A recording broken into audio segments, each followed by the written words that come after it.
Hi, this is Joe Ibe, also known as the Metal Hawk Guy, and you're listening to Radio Free Cybertron.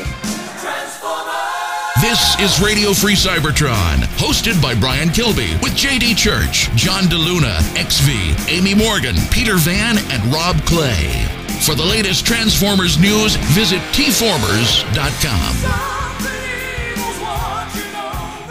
This is Radio Free Cybertron for the week of Thursday, September 13th.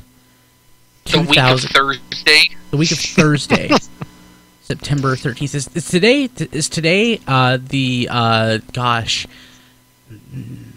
19th anniversary of Mortal Monday? Was it September? Sure. Was it September 13th, 93, when Mortal Kombat came out on the home consoles? I think it was September 13th.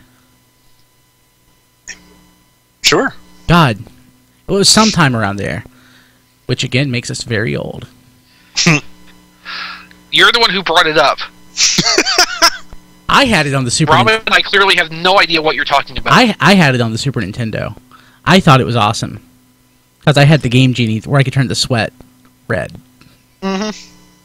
Which literally did nothing. Yes, I wound up renting the Super Nintendo version, and I actually enjoyed it more than the Genesis version, but that's just me. It doesn't play as well, but it looks and sounds infinitely better. Yeah. But actually, as soon as I got a Genesis, because this was during the whole 16-bit wars and I didn't have both at that time, I just totally got Mortal Kombat and just played nothing but that for like a week straight.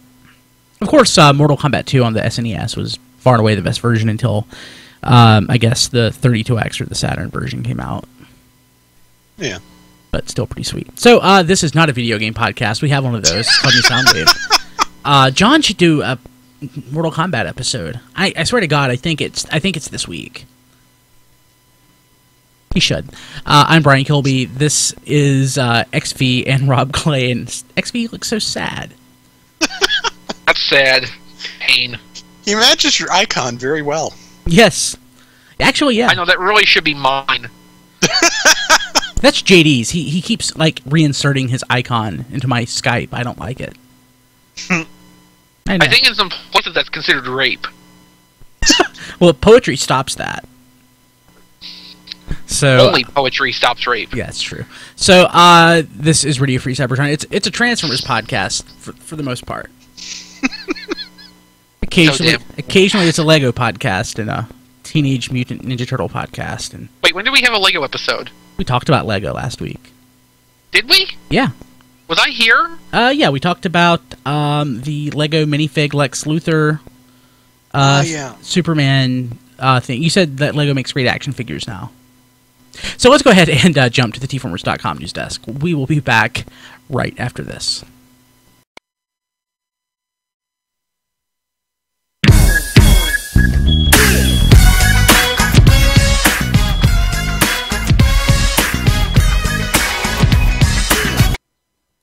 This is the tformers.com news desk, bringing you all the best news of this week. I'm XV, filling in for Peter Van, who's trapped in the closet. And I'm J.D. Church, who couldn't fit in the closet. Oh. I've got nothing for you. I don't know.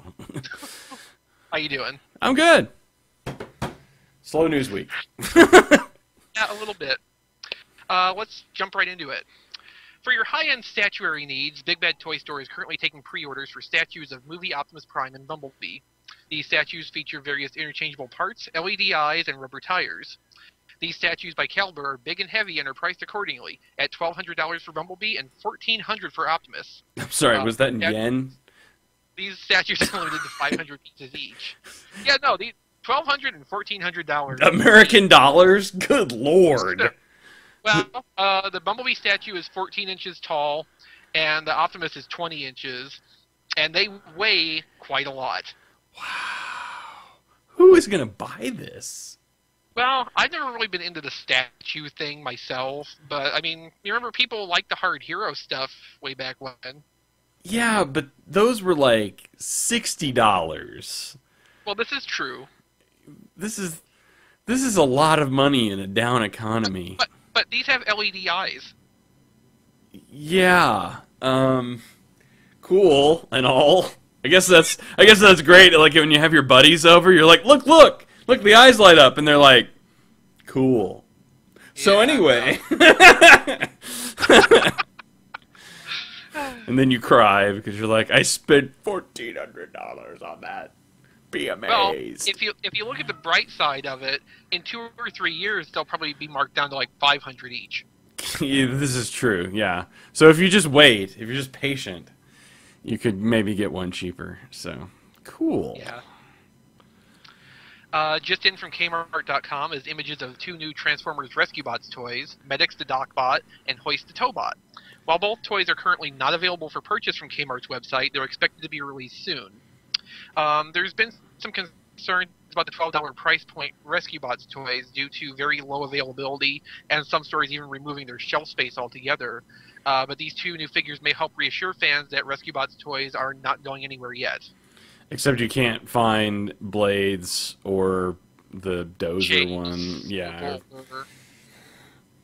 And, you know, if you go some places, you can't even find Optimus or Bumblebee. Well, you can, I mean, I've got plenty of Optimus and not, I mean, I guess there's a few Optimus, but not as many Bumblebee here, but yeah, the distribution on it's been very bizarre. Yeah, I mean, the Walmart here has removed the shelf space for the $12 price point Rescue Bots. There's not even the bigger non-transforming ones around anymore. Yeah. So I'm not really sure what's going on with that. I know they're all over the place here, but I don't think I think that's because they're not selling. So. Yeah. Yeah, it's really weird too. I mean, the Rescue Bots cartoon seems to be doing well enough. Mm-hmm. And there's not really a shortage of the little human character figures, but the actual Transformers are just so hard to come by. Yeah.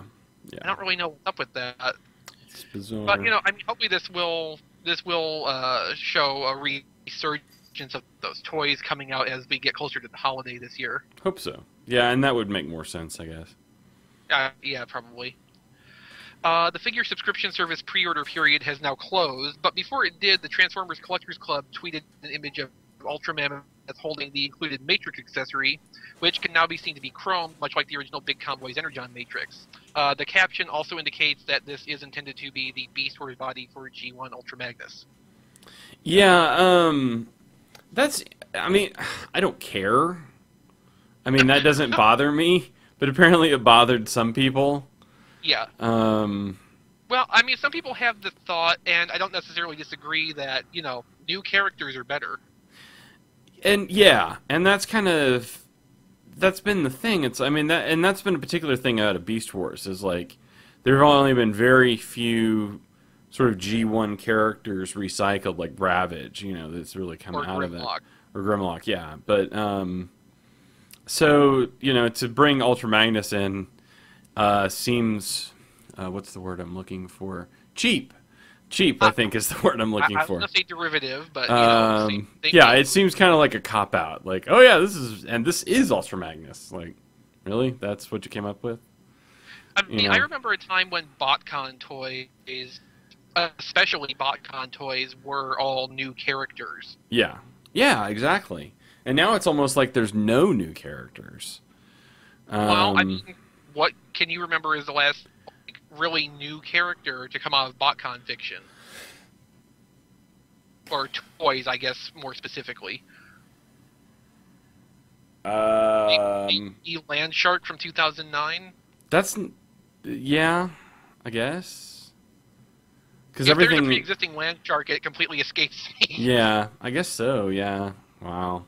I mean, and there's so much more potential. I mean, you can go with a variation on the traditional lore, like he's Primal's brother, or, you know, something. There's plenty of other lore derivatives that they could have pulled from, instead of just saying, oh yeah, it's the original G1 Ultra Magnus. What? And even the name similarity does not have to tie it together, because Optimus Primal and Megatron both make that example perfectly. Yeah. I mean, it could just be somebody else in the same vein as that. Well, and the fact that he has a Matrix, I think, would even be better if it was like he was, like, more in the vein of, like, Transformer, like, animated, where it's like he's the general, like he's a maximal general. You know, like that would be interesting or something. But Yeah, whatever. I agree. It doesn't matter. People are like climbing all over themselves because they want this figure. So, you know. Yeah, I mean, what it's going to come down to is, if you want to be a new character, it's going to be a new character when you put it on your shelf. Right. It Nobody doesn't. needs to be attached to the official designations that strongly. Yeah, I'm not that worried about it. So. Nobody needs to be. It still looks cool, but of course I've already sold mine. Oh well. Oh well. Well, it's a neat idea, but I'm not that strong on it. You didn't want to chill out, you know, the $300 for the whole set to get that one? Not particularly. Yeah, okay. And, you know, I'm buying a slipstream from someone else, and... So you're covered. You got what you want. yeah, I think so. Cool.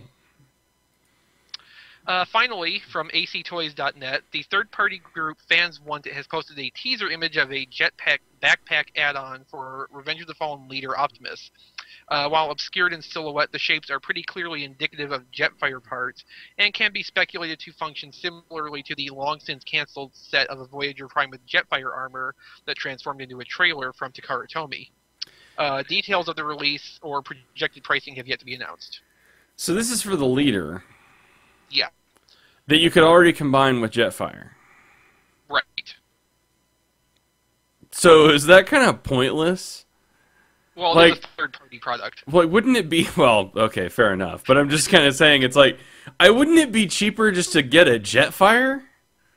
Or wouldn't it be more sensible to make a product that combines with a Voyager? Yeah, or or anything, like the Voyager or the Deluxe or something, you know? Like, you know, something that didn't have that at all.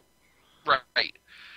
Yeah, I guess somebody predicts the demand for Jetfire parts that don't turn into an actual Jetfire, so it's like, you know, movie accurate. Jetfire has ripped his spark out, fallen to pieces, and Optimus is wearing his corpse. Right. Accurately. Accurately, yes. You get the more accurate... I don't know. I just think it would have sold better, like you said, if it was a Voyager or something. I think more people probably got the Voyager than got the leader. You know, just because of the price point. Well, and like you point out, there is more of a call for that to exist. Yeah, because it's like, if I bought the leader, I probably bought the Jetfire because I wanted to combine them. So now I'm just going to have this Jetfire if I combine it with that to sit on the shelf, whereas I could buy those parts for the Voyager, and it would make sense, but... What this does for me is really remind me of that Unite for the Universe toy that got canceled, Mm-hmm. where the parts did form the rocket trailer thing, which, while by itself was ridiculous, I like the thought of, okay, so they took Jetfire's pieces and made it into a thing that Optimus could pull around behind him for convenience. Didn't we get that, though? Like, wasn't that available on Amazon or something? No. I thought it was. Okay. No, on Amazon they have the Year of the Snake, something Dark the Moon Prime. Oh, with the trailer Prime, but I Jetpack. thought they had the Jet one as well, but I may be mistaken. So. No, the Jetfire armor one, that was the Voyager toy, and that never actually was released. It was canceled well before its release date. Oh, okay. Yeah. I don't know what I'm remembering then. Oh well. Yeah. Well, I guess, you know, Amazon's doing, they got the one with the trailer, I think, and then they're also doing the Jetwing one. That's the one it is. That's what I'm thinking of. Okay. Yeah, I mean, both of those are Dark of the Moon based toys, though. Right. So. Yeah. Okay. And, you know, by Dark of the Moon, he had traded in his Jetfire corpse for... other jet parts. Yeah. Well, I was going to make a Gundam reference to what it looked like, but that's kind of outside our audience. Yeah, that probably wouldn't read. Yeah. Good work, though. I mean, at least on the catch. Yeah. You know. I try to be a little self-aware. Sure. Good job. Well, that's our news for this week. So stay tuned for the next Transformers News Desk, where hopefully we will have more to talk about than this. If we're lucky.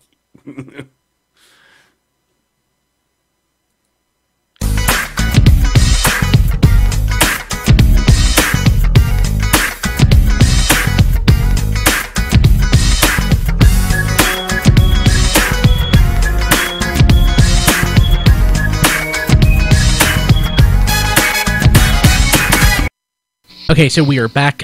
This actually, I guess today, this Transformers brand document from South America Yesterday showed up on the internet. It's a PDF.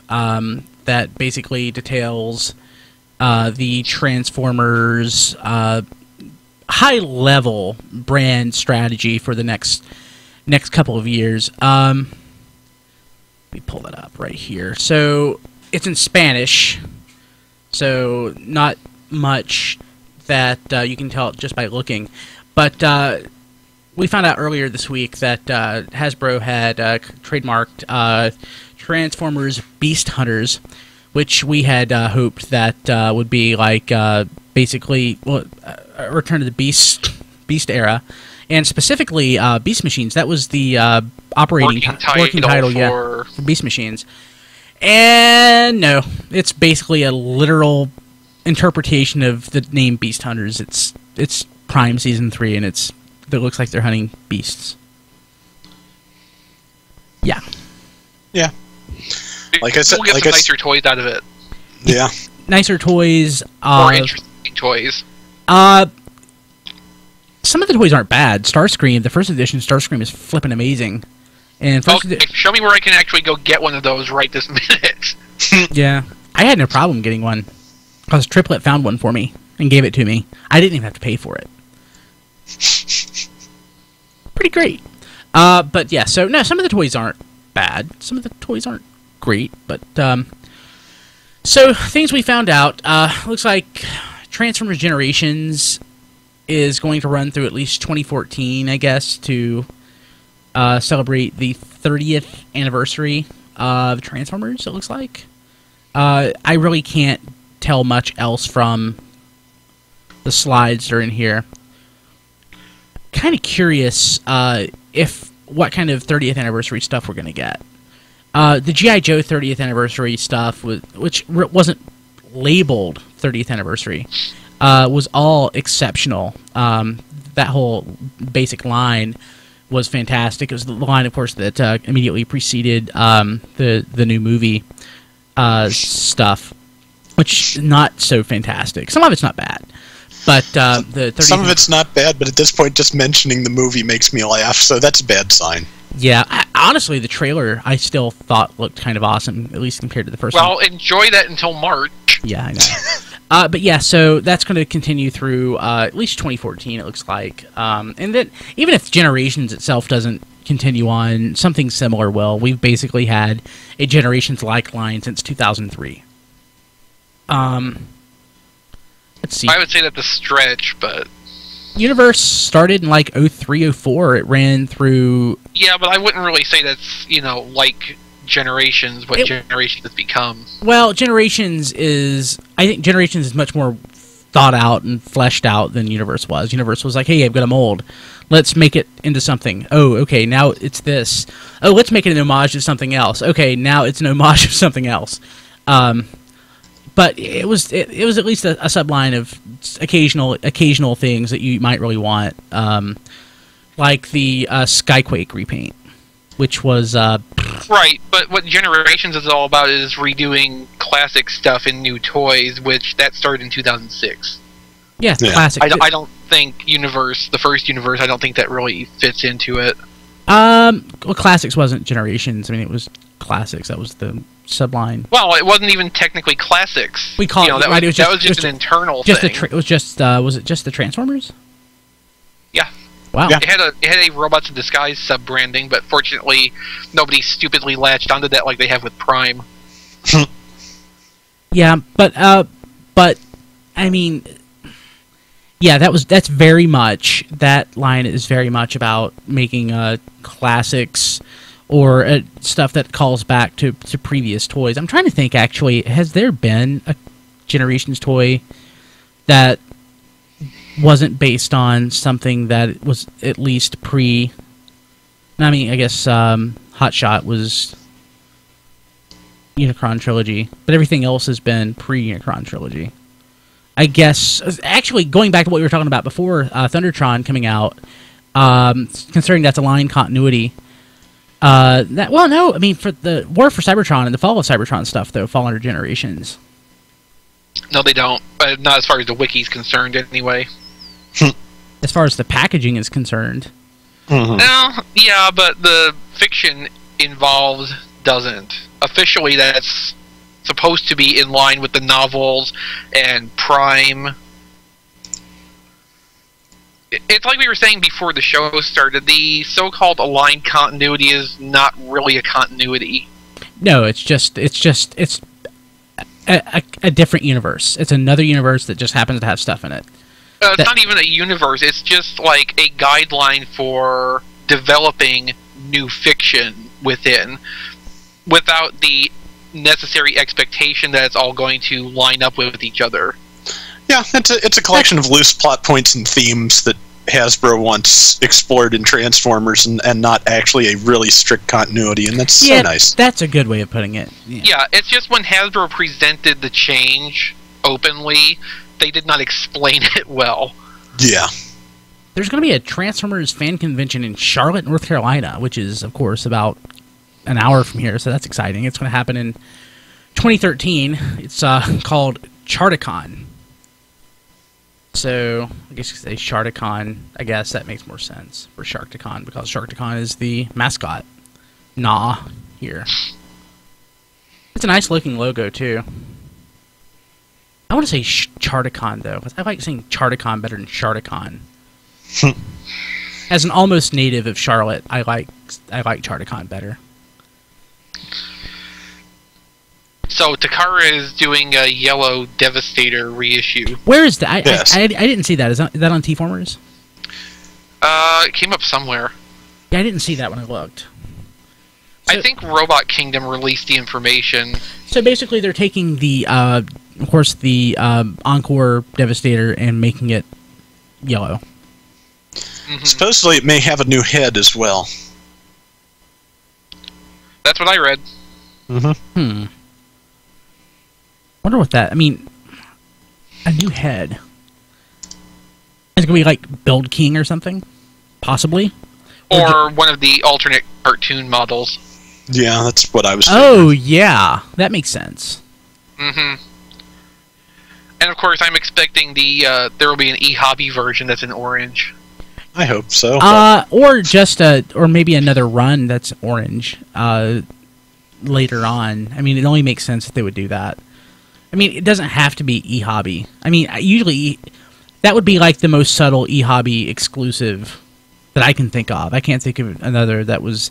Comics Grimlock versus regular Masterpiece Grimlock? Was the Comics Grimlock... was that e-hobby? I didn't realize that was e-hobby.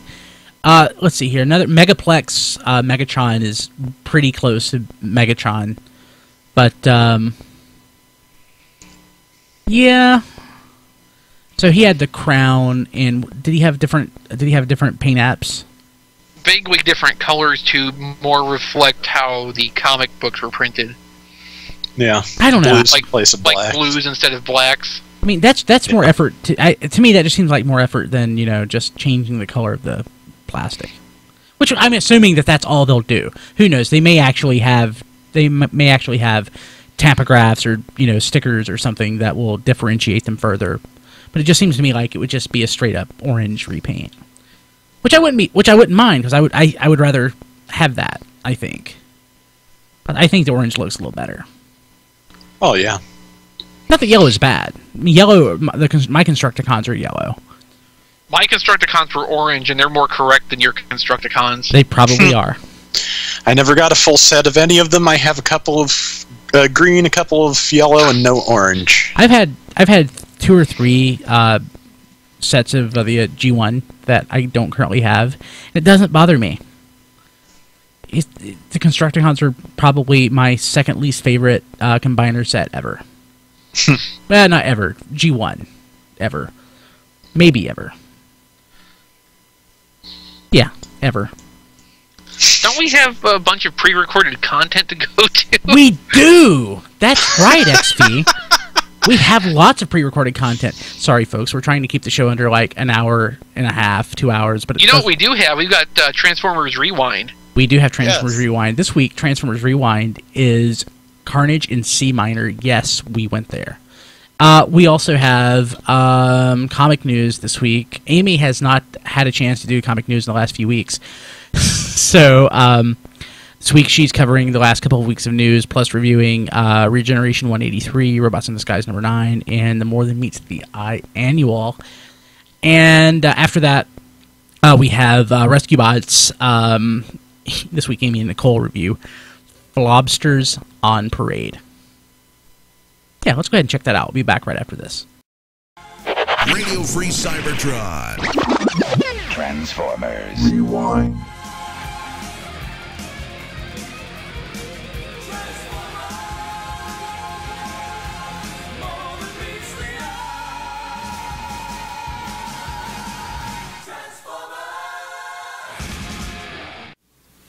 This week on Transformers Rewind, it's Carnage in C minor, because JD deserves it. No.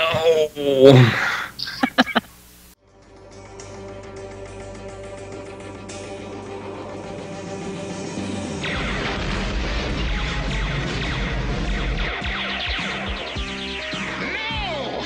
Not when we're so close to victory!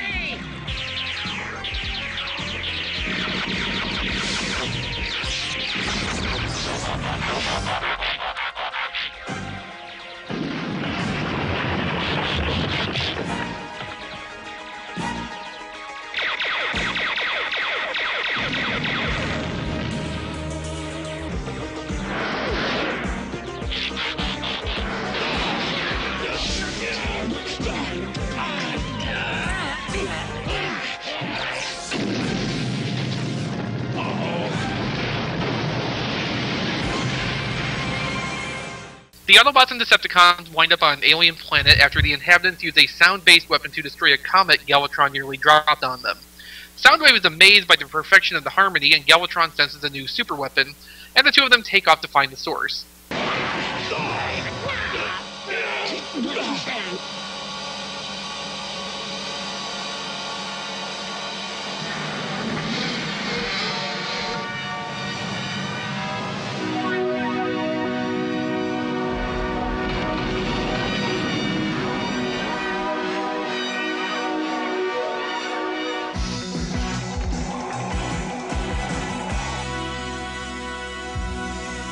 So much for the comet! Ultra Magnus, Broadside, and Blaster go after them, leaving the other Autobots to probably be murdered by Devastator. After all, they're fresh out of aircraft carriers to drop on him. No anti-aircraft defenses. They don't seem hostile. That's because they aren't. This city, this world, this entire civilization is based on musical harmonies. Well, where do we find the band leader? I want to talk to him. Straight ahead is what the harmony said, but with this dude, it's gonna be no snap to rap. So, that's why you should help us fight the Decepticons. This is your war, not ours. Bad news, Mag. He doesn't want to help us. He says their harmonies can keep the Decepticons at bay. Is he certain all of his people would feel that way? Anyone who doesn't can leave, just like Allegra. Basso here says anybody who disagrees with him can do the big hike. Like somebody named Allegra? Then that's who we want to talk to. Who is this Allegra? Apparently she shares the secret of Eurythmus harmonics. Then we must win her to the Decepticon cause. But how can we get to her before the Autobots do? Leave that to me. So many painful musical puns, voice filters, and animation errors later, Soundwave has obtained the destructive harmony, and Galvatron decides to use it to destroy Metroplex back on Earth. The Autobots have made friends with some of the aliens who go back to Earth with them to save the day, and Blaster erases all of Soundwave's pirated tapes. Damn bootleggers. See what you did. What we did? Get on the track, Jack. We took the fall cause you had to run it all. We've seen your healing powers. Will you help us save our friends?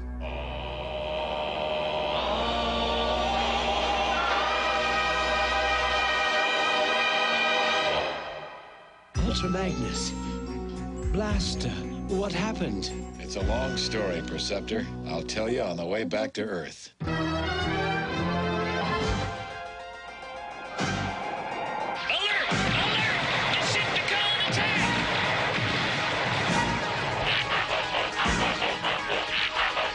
Soundwave! The harmonics! No!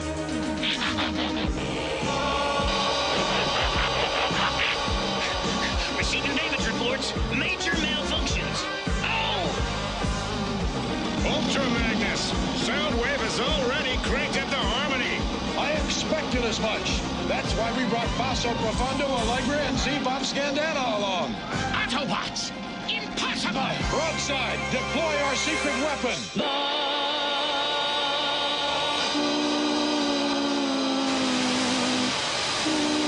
How can they defeat our perfect sound?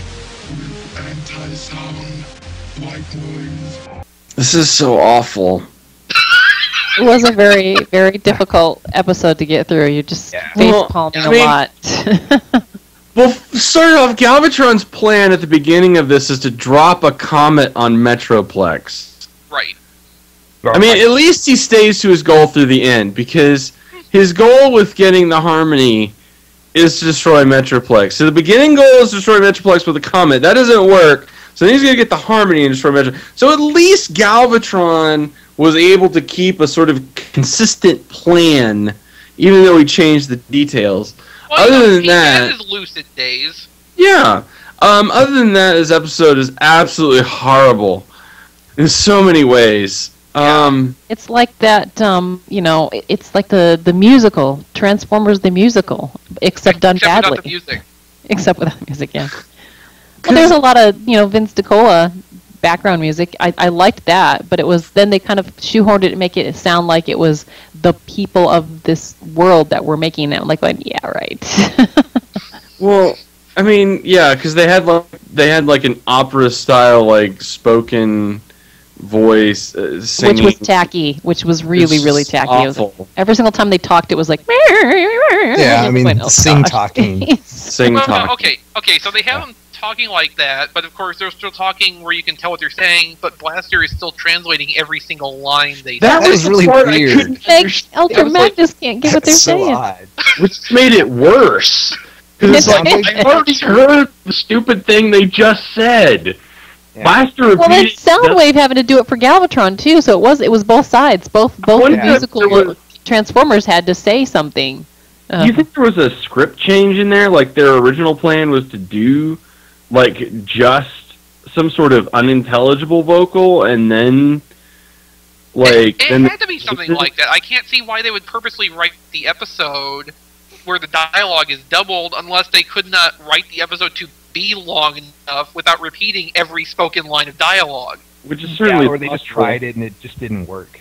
They were like, we need an episode, we don't want to rewrite it, so... I mentioned before, I don't care much for Season 3, and the animation in this typifies why. At one point, it even looks like... Well, at one point, Superion is like the same height as Ultra Magnus. And there's another point where Hotspot's standing next to Defensor. Yeah, that happens. There's another point where they look like the super deformed Transformers because their heads look really big, but their bodies look really small, and it's so bad, so bad. Yeah, I mean, I was just going to say one other one that I saw was that Ultra Magnus at the beginning. He's taking two Constructicons in his hands and smashing them together, and he looks like he's as huge as Devastator. I was like, because they're like this big, and he's like, oh. Yeah, well. Of course, the part I liked the best, which I referenced in the summary, was Broadside transforming to aircraft carrier mode and just falling on Devastator. That was awesome. I think it typifies why Broadside didn't get used very much, because it's kind of like, well, he's a jet, and useless aircraft carrier, cool. You know, like, he can not land a on lot of himself. aquatic, sea-based episodes, where you would need an aircraft carrier for something. Not to mention the completely... I mean, if you want to talk about how bad it is that you have a train and a, shuttle that you can go from one to the other, but just imagine a jet and an aircraft carrier. Just think about that for just a second. Now, a jet aircraft carrier like Duocon team, that would be great. Yeah, but still size. But having one thing transform into both, not so much. No. No. Well, like I said, he can land on himself. If he can figure that out, that would be an awesome, party trick. Like, hey, look at this, and everybody, their eyes bug out. But how many? It seems like kind of a meta concept. Once you learn to land on yourself, the road to enlightenment will open before you. That's right. Oh. I also like how the Autobots ride on him in jet mode. They just jump on his wings and ride him, kind of like this flying carpet. Yeah, that's weird as well. They're just kind of hanging out and flying. It's like that seems very unsafe. Yeah. Also, if he can turn into an aircraft carrier, can he turn into a jet big enough for them to actually fit inside of him? Somewhere, some Jewish isn't that uncomfortable for him too? You would think so, and it was hurt the flying, But somewhere some Jewish mother is sending in a letter, to Transformers, my son cannot watch this. It's a very unsafe way to fly on a plane. It's like, oh my god, can't do that. That's, ugh. The only thing that would have been better is if Broadside transformed to aircraft carrier mode to fly them around. But I wouldn't put it past G2 or G3 or whatever. I mean, it's or the third season. It's just that's the kind of insane stuff that would happen in animation in the third season. Holy crap! And while we're harping on Broadside anyway, it's not just this episode, but a recurring animation error usually has him with a Decepticon symbol. Well, he's a jet, obviously. Yeah. They get confused at the sweatshop. What are you gonna do? Right. Great. Some poor guy is on his 36th hour of work, and he's That's right. So season 3 had its ups and downs. Would you say this is maybe the worst episode of season 3, or is there something out there that can beat this? This is the worst episode of Transformers ever. I mean, I don't. Come on. We had Energon. But is there a singing episode of Energon? Well, even if there was, it wouldn't be in the dub version because that was handled so badly. I mean, well, here's the thing, though. It's try to find the combination of an episode, and, and I would fully accept emails and nominations.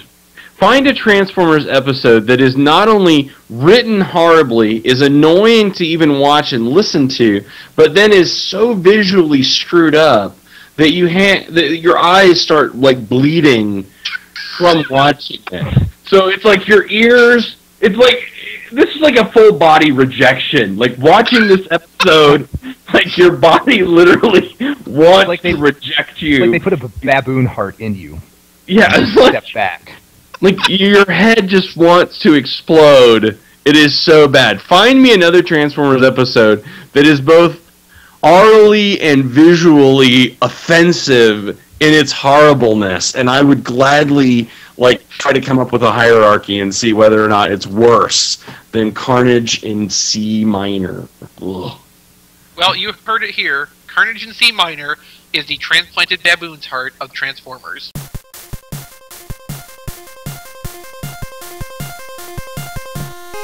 It's now time for Comic News with Amy Morgan. Hello, I'm Amy, aka Lady Wreck, and I'm here doing another of my Transformers comic news and reviews in 5 minutes. Only today it's going to be more like 10 minutes because I have had a lot of news, and since I didn't do a recording last week, I've got plenty of comics.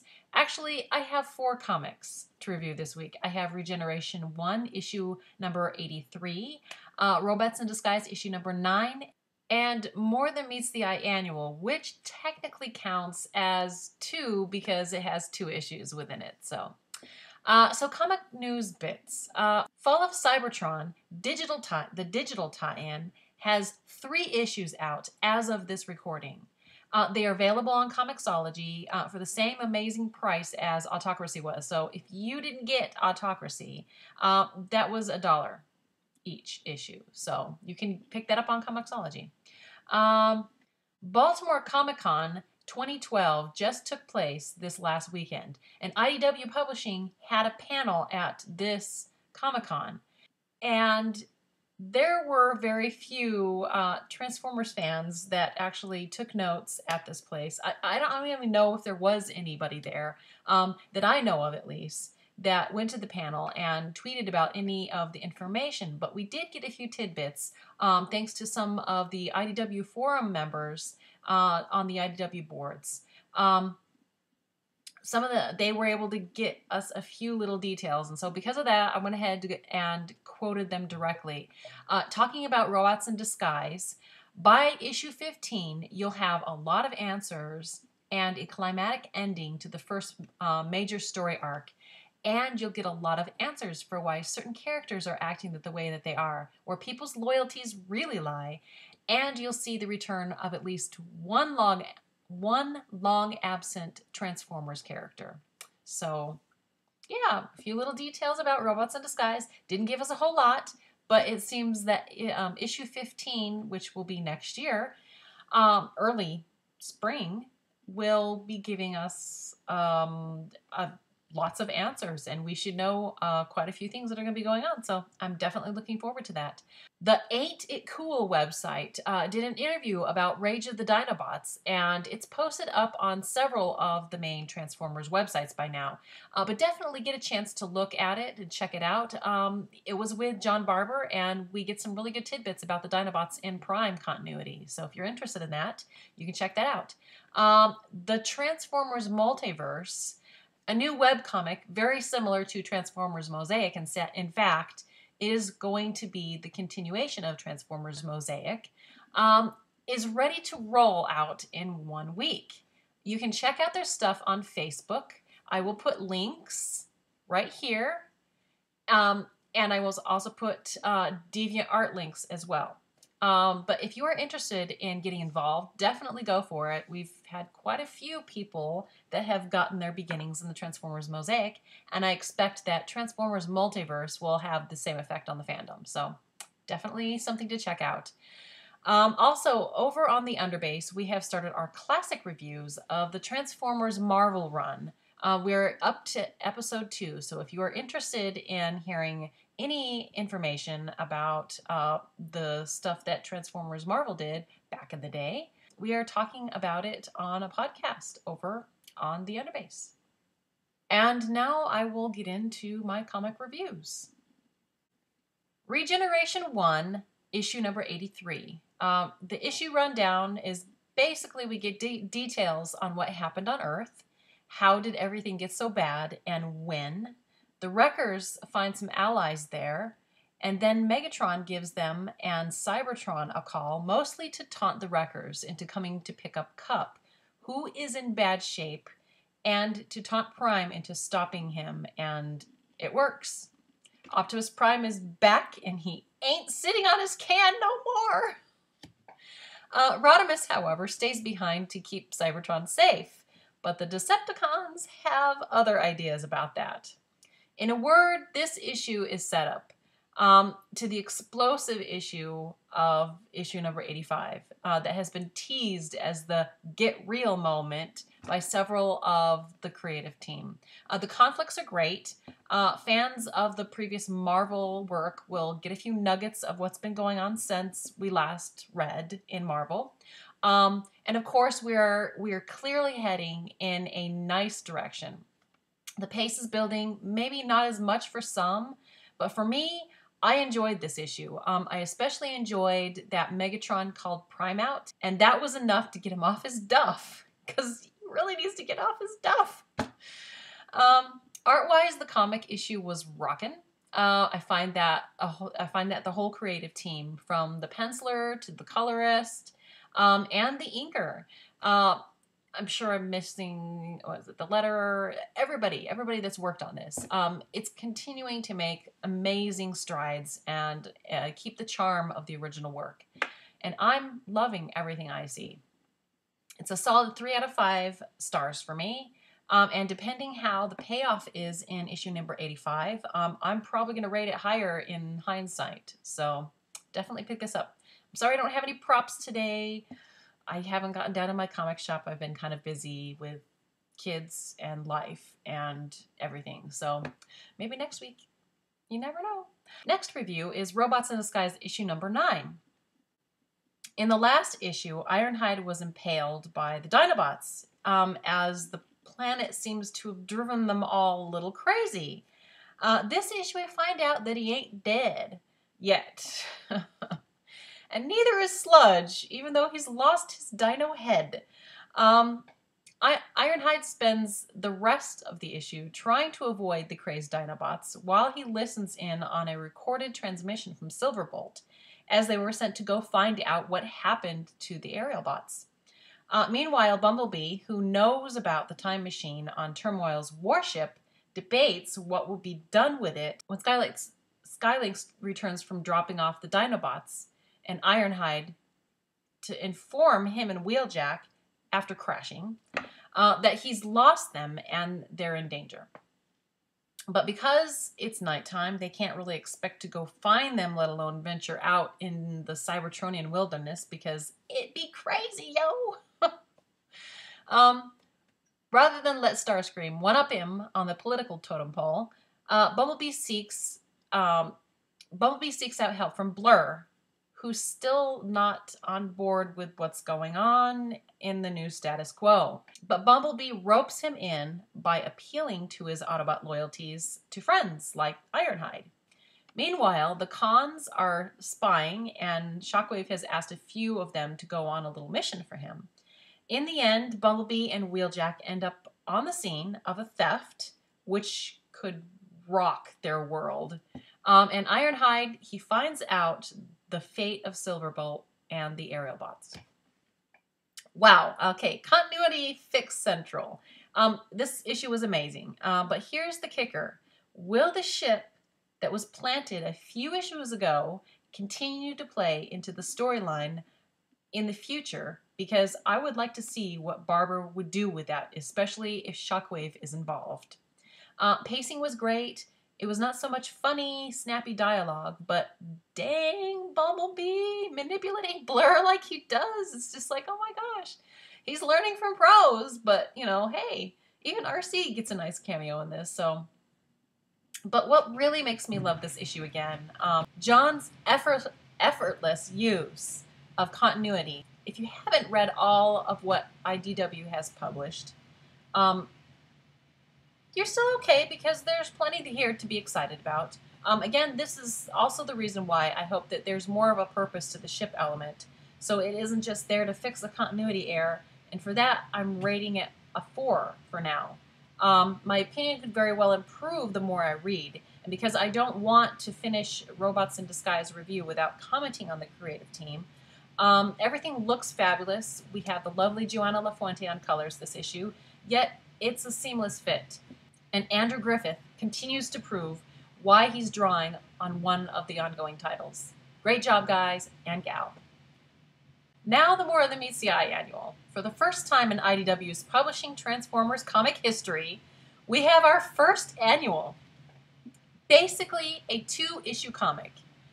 This one, written by James Roberts, gives us a tale about the Lost Light and Ultra Magnus, the duly appointed enforcer of the Terresticord, who hasn't smiled in centuries. Until this issue, that is. It's a matter of life and death, and once you read this, you'll understand why. The Lost Light have made it to somewhere. They have come to the doorstep of the Crystal City. Drift's buddies they've been traveling to find, and they have found them. But something strange is happening on the ship as they arrive in orbit around the planet where Crystal City lies. Things previously dead are coming back to life. And they get a visit from the Galactic Council, who claim that Crystal City is deserted. And because of that, Drift comes a little unglued, because there are few clues as to what has happened. But that's not their only conflict, as the Galactic Council aren't too thrilled about meeting a bunch of Cybertronians in an area of space that they've annexed. They are even less accommodating in allowing them to check out the planet. Hostilities easily erupt, and the Lost Light finds themselves in the worst-case scenario to date. How they get out of it, you will have to pick up this issue and you'll have to read it. So much happens in this comic. Ceremonies, philosophies of life, death, the beginning of the race. Just, this is cram-packed full of so much. It's regular James Roberts storytelling with great pace, twists, fabulous dialogue, mystery, tension. We get some more things about the characters. It's the complete package with a point in the end. High payoff. I highly recommend it. The only downside, I have to say, is the art. It doesn't pull it off for me. Perspective and proportions are all over the place. Tons of coloring errors. I just don't think this artist had the technical skill to pull off much of what Robert's script asked of him. Some could say that it's just highly stylized. I would say that it doesn't explain a lot of what this comic is lacking in the technical skill that is clearly not there. This is not Livio Ramondelli or even Nick Roach stylized. It's clearly not pulling it off for me. It's just not doing it for me. In some instances, it just comes off looking flat and distorted, and it would be one thing if it was just consistently meant to be like that due to how the style is. But that's not what's going on here. And when the next page, the artist is trying to pull off an angle that almost attempts to mirror something that has been done in another Transformers comic by another artist, it just doesn't work for me. So because of that, I'm going to rate this issue a 4 where I would have rated it a solid 5. So I have to say the art didn't work for me at all. And with that, devoted listeners, we will be getting the Robots in Disguise annual next week. So stay tuned for my review of that one. And don't forget to join me on Twitter for more news and Transformers tidbits, because I find lots of stuff from time to time and you don't want to miss out. Of course, I also tweet random stuff too, but I try to keep it fun. So thanks for listening, and we'll see you next week with my news and reviews. Bye-bye. Radio Free Cybertron will return after these messages. Chuck Norris, Karate Commandos. Break it up, crack it down, fight forces of evil, President Five. Figures sold separately. Location Tibet. Assignment recover stolen microchip. Protecting it was Super Ninja. Hi-ya! First, Timo stood up to him. Hi-ya! And was down. Then Reed Smith flew in. Hi-ya! And was grounded. But now it's his karate against mine. Hi-ya! Chuck Norris, Karate Commandos. Chuck Norris, Super Ninja, Reed Smith, Chemo, and other figures sold separately. New from Kenner. Slow down! I can hardly see! Look out, a car! Are you boys okay? Red alert, I didn't see ya. And I couldn't see you. No wonder. You don't have reflectors. They tell drivers where you are. I see what you mean. Remember, if you have to ride when it's getting dark, have the right equipment. And wear bright clothes. Now we know. And knowing is half the battle. The Transformers. Hello, Maximals. I am Megatron. I'm the leader of the Predacons, and you are listening to Radio Free Cybertron. Yes. In the near future, Doc Terror and his cyborg companion hacker unleash their forces to conquer Earth. Only one force can stop this evil, a handful of brave men. In specially created exoframes, they can be transported anywhere to fuse with incredible assault weapon systems beamed down from the space station Skyvault, becoming man and machine power extreme. Max Ray, brilliant sea operations commander. Jake Rockwell, rugged land operations specialist. Ace McCloud, daring air operations expert. Whatever the challenge, they are ready. The Centurions.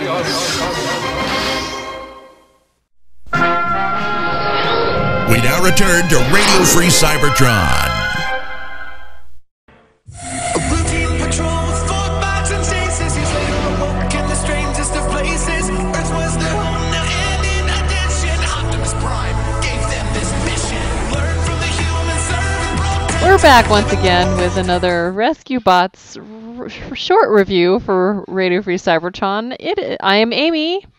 Hi, I'm Nick. And we had 2 episodes again this week. We weren't quite sure what was going to happen with them, so it made it pretty clear once you started watching it that this is the season finale. Woohoo! Exactly. And it was a very good season finale. It Good was. 2-parter. It was. The first one was called It's a Bot Time, and that's the first one we're going to go through right now.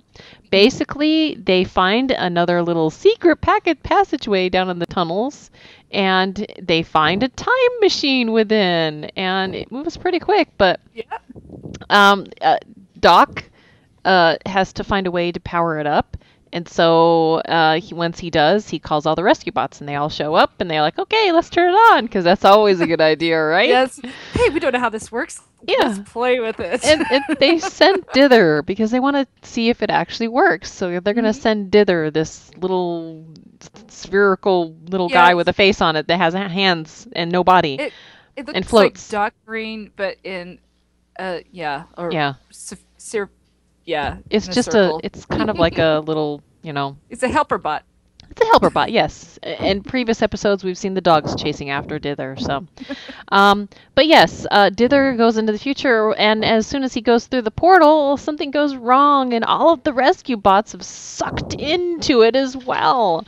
And of course, it just so happens that the kids were in there just in case there was an explosion. They wanted to have the kids safe, so no one else was in them but just the kids. So the kids and the bots go into the future. And things are really not what they expect. Oh, that's right. Duh. They go into the past. My bad. They go into the past, and in the past. Back to the future. Yeah, I know. This is because that's what it was inspired from, right? Yes, This is what I was thinking about. Oh, they went back to the future. Yeah. And in the past is Dr. Morocco. Ooh. So we have Tim Curry back. Yay! And, the thing is, we find out why he's always young looking for being so old. Yes, we do. He's in some sort of machine, and he's actually old even in the past. So so it's just like, they said he was about 50, and so I calculated, at this time, he's probably 135 years old. Wow. In the present time rescue bots. Wow. Okay, well, that breaks your brain, doesn't it? Yeah. He's so definitely going to be the all-time bad guy that will probably be coming back again. Because there's more questions to ask about this guy, right? Yeah, Dr. Morocco, let's just say, gets around and around and around. So yes, Dr. Morocco is in the past, and he sees, of course, the bots, and he's like, oh, this is a great opportunity to rip off more tech, right? Hence the reason why he's able to stay alive is because he keeps on ripping off tech, and he's using that to keep himself alive. Anyhow, more stuff that happens basically in the end is that, we get a nice little flashback of some people that we've never met before, like Miss Nederlander. Yeah. And her cat. Yeah. And was the mayor in the past? I don't remember if he was in the past. Yes. No. No. He's in the next episode. Okay, he's in the next episode. In the future. Yeah. So it was really cool to see people that we have seen in the present in the past. It was kind of cool. A lot of the people that were in the Hall of. Oh yeah, the Hall of Inspiration were there. Yeah, like the lady that Frankie is got her middle name named after was there. Yeah. She was one of the scientists that was helping out Dr. Morocco, but she's not loyal to him. Yes. I thought that was awesome. I was like, yes, you go, girl.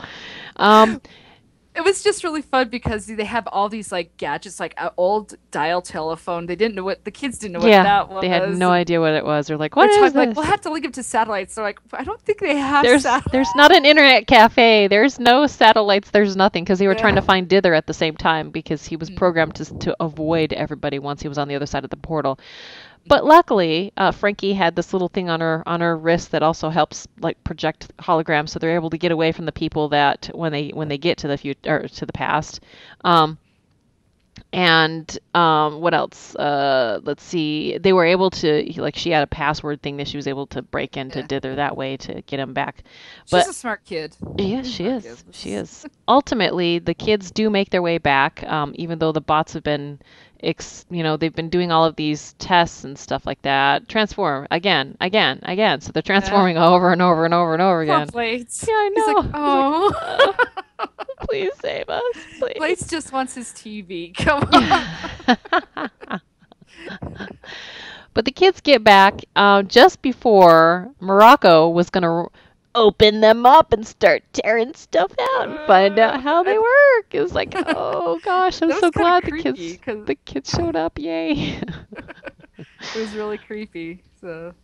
And once they get there, they use dither to short out the huge magnetic mechanism that's keeping them stuck to the wall, so they can't like fight and stop from getting ripped to pieces. And that shorts dither out, but the kids don't see that. And once they have the bots free, they go back to where they were able to go through the portal, and the female scientist lady covers for them, and they go back to the present. Go back to the future. Yeah, but when they get there, it's Back to the Future too. Yeah, it's not what they expected. They left dither behind, and that has consequences. Major consequences. Big consequences, yes.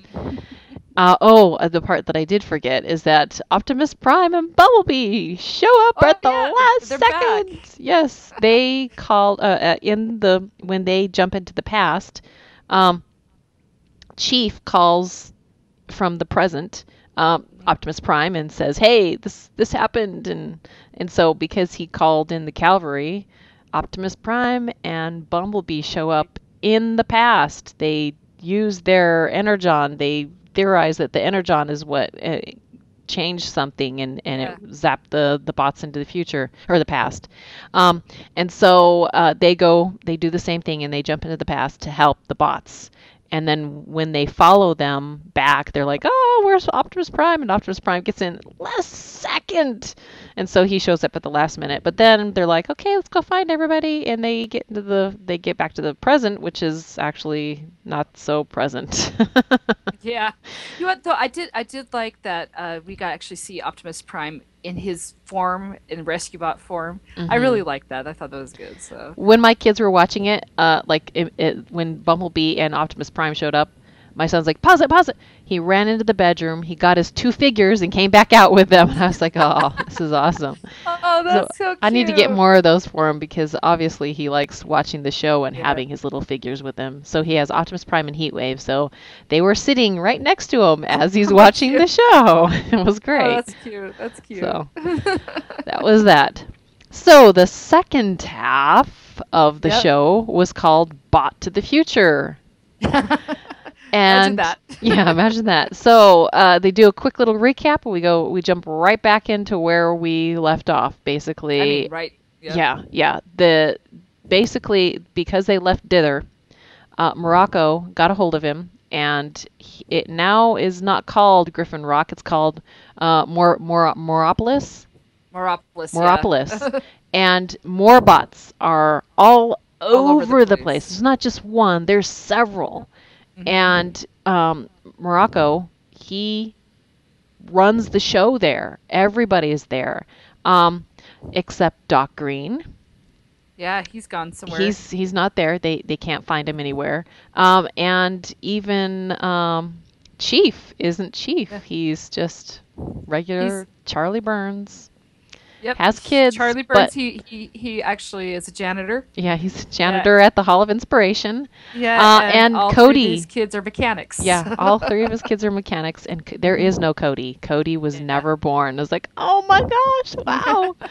And but the one good thing about them being in the future that did not change was good old Mr. Burns had his apron. Yes, the apron didn't change. Like, it was really odd that it was like out of everything that happened, he still wears the apron. I was like, oh yes, it's got to be his wife's apron. There's got to be a reason for the apron. I know, and I love it. I love that he still wears it. Yeah, I know, that was great, and he still cooks. It was great. Yeah. Awesome. I was so happy to see that. I'm like, oh. Yeah.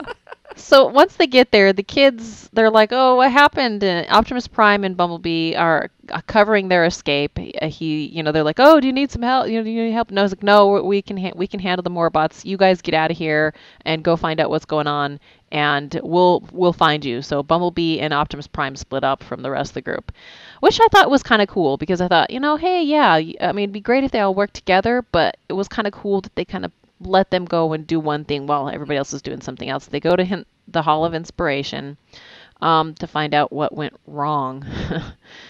And they figure out that it's Dither. And that's what started it all. So they need to go back and stop that. So the whole rest of the episode is pretty much them trying to figure out how to get back to where they need to go back to the past to fix the present. And so the future will be what it should be. And so they go to the Hall of Inspiration. They find out all the information. They meet up with Dad, who turns them in. It's like, I didn't know that they were going to hurt you guys, because at that point, Morocco has been waiting for them. And he tells the Morbots that we need to get rid of the kids. So make sure that they go away for a very long time. I was like, aw. He's very sinister.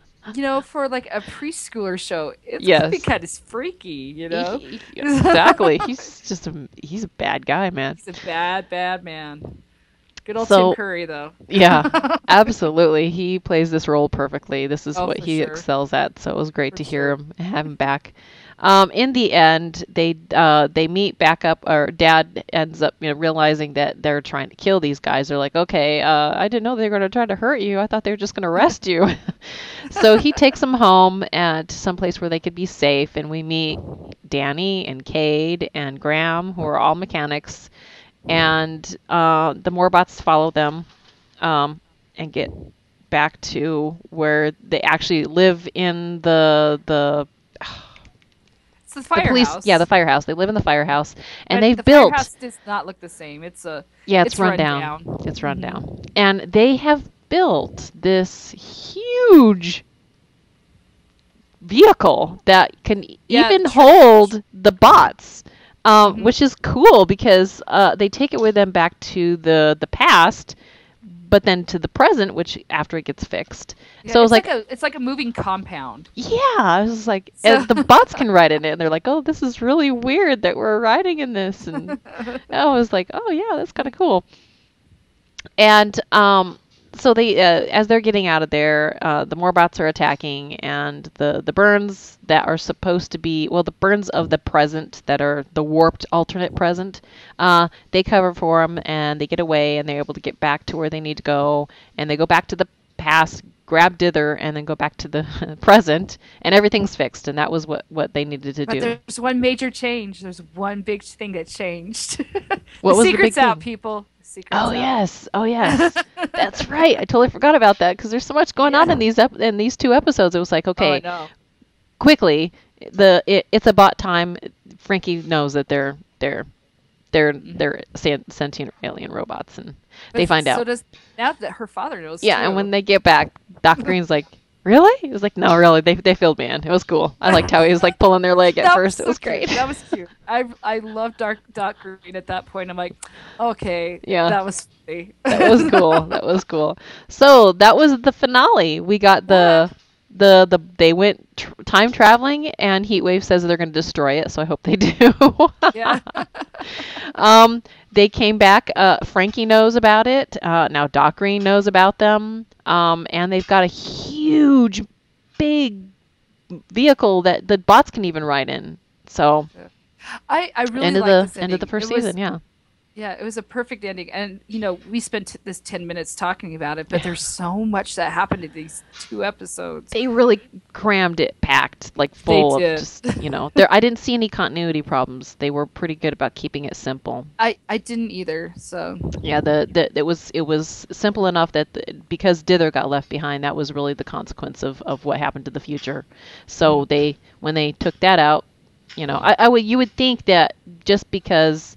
At that point, Morocco had actually opened. It looked like he had been fiddling around with the electronics or whatever, that at least having that much of looking at it, that he might have learned something from that might change a few things. But you never know, Maybe that's the reason why I'm pretty sure he'll be back. He's the bad guy. Yes. He's the Megatron for this series. Yeah, so. He is.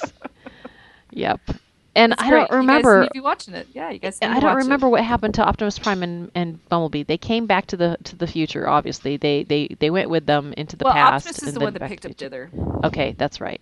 Mm-hmm. Yeah, and right. they said their goodbyes and. Yeah. Okay. I thought it was Heatwave. I thought Heatwave reached down and picked it up, said property acquired or something like that. Oh, yeah. It was Heatwave. Yeah, it? I don't remember what. I'm pretty sure they went back with them. I just don't recall if it was just a short mission. They're they broke out of the Prime continuity to come play with the Rescue Bots for a few minutes, and now they're gonna go back. That'd be fun if they got the Rescue Bots onto Prime. That would be awesome. I would be it'd be really cool if they actually mentioned that they went off on an off mission to help the Rescue Bots. Then I'll be like, yes! Then they could have Heatwave and Starscream get into it and be Steve Bloom, arguing with himself. Hasbro, awesome. Make it so! Make it so! Make this happen, Hasbro. Make it happen. This we decree. Awesome. All right. Well, that's probably more than 10 minutes, but hey, it's 2 shows. It was a season finale. It had to be really good. Anyhow. Yes. So if you want a more lengthy review, we will get to this one sometime this fall, because we just reviewed rules and regulations on the Underbase. So check us out over at the Rescue Center on the Underbase. And hopefully we will continue these reviews, because there's quite a few at the very beginning that we didn't get a chance to cover. So we will be back for the next couple weeks reviewing Rescue Bots the early shows. Yeah. Okay. All right. Retro. Well, yeah. Retro. Rescue Bots Retro. Yeah. Awesome. Until then, check it out. And we'll see you around. Aloha. Bye-bye. Yeah. There wasn't a lot of giggles. I mean, there were a few, but they were just boom, boom, boom, boom, boom, boom, boom, boom. It was just going so fast. They did a good job with it. So here we go. I don't even know how I intro this stuff.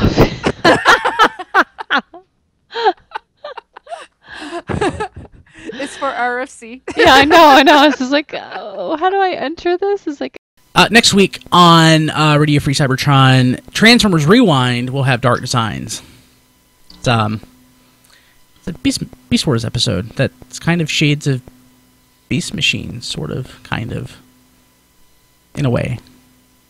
It's Rhinox taking over everything because he's awesome and evil. And he doesn't fart this time. I know. Nor did he hit Megatron with a car. It was an off week for him, really. Yeah, just imagine what Rhinox could have done if he was really focused into evil. Yeah. Okay, I guess that'll do it for this week. Don't forget, we air the show live every Thursday still. Diecast, it's still Thursday. And you can participate in the chat at We really need to change the day. We will, eventually. tfradio.net, but we will tell you in advance this time. Not like last time. You will know in advance when we change the date. But, not necessarily. No, I am making a pledge. I'm holding my right hand up. I'm pledging to let people know at least a month in advance. He won't. I will. You can watch it live at tfradio.net/live. You can also participate in the chat, which is awesome. We have a great group of people that show up from week to week, and first person and a few others. And the first person is either Don or Diecast. I think they're in a perpetual struggle to figure out who shows up first. Occasionally, I'll show up first just to confound everyone. That's true. I show up right before the show ends, as I type in "Hi guys." So, actually, I'm not even logged into the chat this week. Oops. So, it's awesome. Okay, but I've been watching it. So that, I guess, will do it for the show this week. Visit us online at tfradio.net or transformerspodcast.com or tfpodcast.com or tfpodcast.net. We've got a billion URLs you can use, but tfradio.net is the best. You can find Superhero Time in its new domain, which is tokupodcast.com. No more stashes or things to memorize, tokupodcast.com. And Flailthroughs is at flailthroughs.blogspot.com. Rob, is that correct? That's the one. And also on YouTube at Flailthroughs and Twitter at Flailthroughs. So currently we are nearing the end of Pokemon Black 2, and I am still doing Gundam Battle Operation on the weekends. Very cool, very cool. And of course, always, please, for the latest in Transformers news, go to tformers.com. Jack and company are awesome. They really strive to make like the best darn Transformers news site on the interwebs, and in my opinion, they achieve that. So go to tformers.com for all the latest there. For the guys, this is Radio Free Cybertron. We will be back next week. This has been Radio Free Cybertron. Visit us at tfradio.net for show notes and to subscribe to the podcast. Follow us on Twitter at tfradio for news and updates. Watch our live stream at tfradio.net/live. Join our Facebook fan page at facebook.com/tfradio. Subscribe to our YouTube channel, TF Radio Network. Have a question or comment? Leave it on our Facebook fan page or mail it to contact@tfradio.net. Copyright 2012 TF Radio Network.